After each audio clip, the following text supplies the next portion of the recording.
क्या आपने कभी सोचा है एक सिंपल सी वेबसाइट कैसे पूरी दुनिया को बदल सकती है? एक ऐसी वेबसाइट जिसका इस्तेमाल दुनिया की 50% से ज़्यादा पॉपुलेशन करता है। हम बात कर रहे हैं फेसबुक।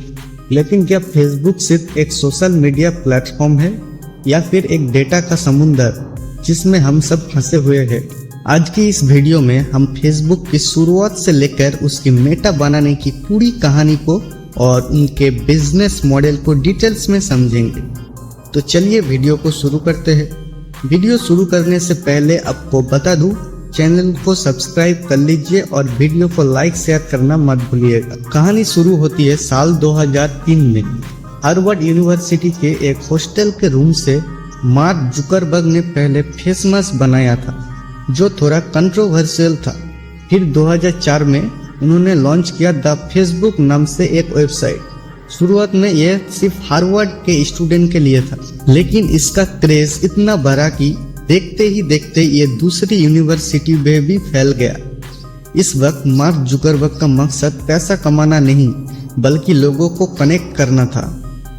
लेकिन इस समय फेसबुक की राह इतनी आसान नहीं थी, क्योंकि मार्क जुकरबर्ग पर आरोप लगे कि उन्होंने द फेसबुक नाम का आइडिया अपने सीनियर जुड़वा भाइयों से चुराया था। ये मामला कोर्ट तक गया और अंत में मार्क जुकरबर्ग को करोड़ों रुपए का डॉलर देकर उसे सेटलमेंट करना पड़ा। ये फेसबुक के इतिहास का पहला बड़ा विवाद था, लेकिन इनके मार्क के इरादों को कमजोर नहीं किया।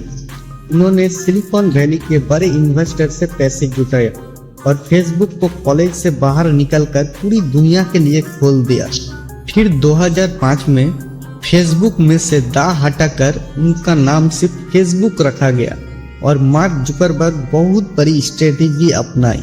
उन्होंने इसे सिर्फ कॉलेज तक सीमित नहीं रखा बल्कि हर किसी के लिए ओपन कर दिया।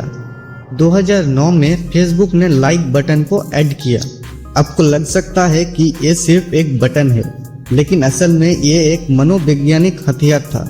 इस बटन के जरिए फेसबुक को पता चलने लगा कि लोग किस चीज से खुश होते हैं और किस चीज से नफरत करते हैं। यही वो समय था जब फेसबुक का एल्गोरिदम इंसान के दिमाग को पढ़ना सीख रहा था। और इसके बाद 2012 में फेसबुक का आईपीओ लॉन्च किया, जिसमें फेसबुक की वैल्यूएशन $104 बिलियन लगाई गई। ये किसी भी नई टेक कंपनी के लिए एक रिकॉर्ड था।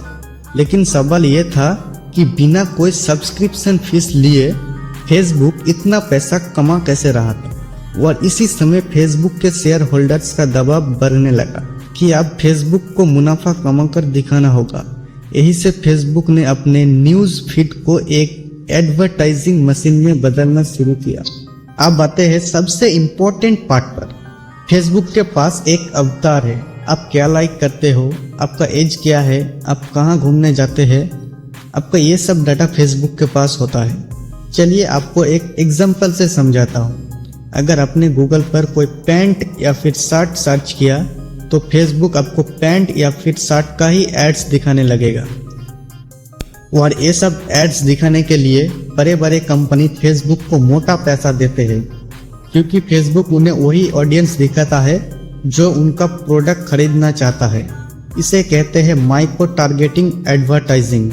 आज फेसबुक की 97% कमाई इसी एड से होता है।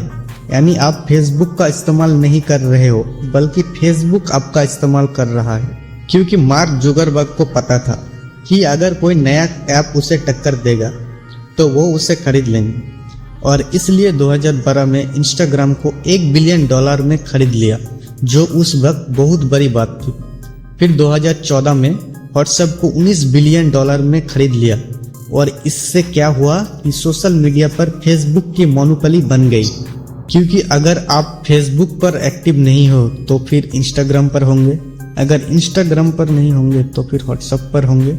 इसलिए पैसा घूम फिर कर एक ही जगह रहता है और इसलिए आज फेसबुक के पास दुनिया का सबसे बड़ा डेटाबेस है। लेकिन मार्क जुकरबर्ग का रास्ता इतना आसान भी नहीं था। कैम्ब्रिज एनालिटिक जैसे स्कैंडल से फेसबुक पर डाटा प्राइवेसी का बहुत बड़ा इल्जाम लगा और आरोप ये लगा कि फेसबुक के डेटा का इस्तेमाल अमेरिकी चुनाव और ब्रिटिश जैसे बड़े राजनीतिक फैसलों को प्रभावित करने के लिए किया गया। मार्क को अमेरिकी कांग्रेस के सामने पेश होना पड़ा। पूरी दुनिया में डिलीट फेसबुक कैप्शन चलने लगा।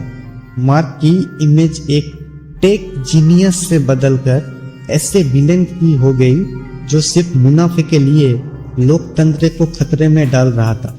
इस नेगेटिविटी को दूर करने के लिए और फ्यूचर को कैप्चर करने के लिए 2021 में कंपनी का नाम बदलकर मेटा कर दिया गया।